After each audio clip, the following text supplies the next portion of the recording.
அங்காளம்மா அவ ஆனந்தாய் உருவெடுத்து வாராளம்மா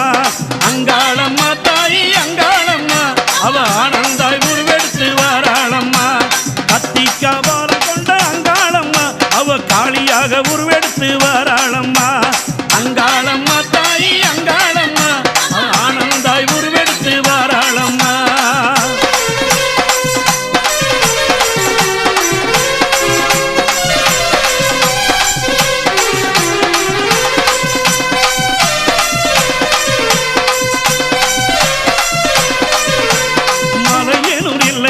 அங்காளம்மா அவ மையான கொள்ளையிட்ட அங்காளம்மா சித்தாங்கு அடைகட்டி அங்காளம்மா அவ தீச்சட்டி ஏந்தி வர அங்காளம்மா பூங்காவனத்தினிலே அங்காளம்மா அவ புற்றிலே நாகமாக அங்காளம்மா சூட வடிவாக அங்காளம்மா அவ சுடலையில்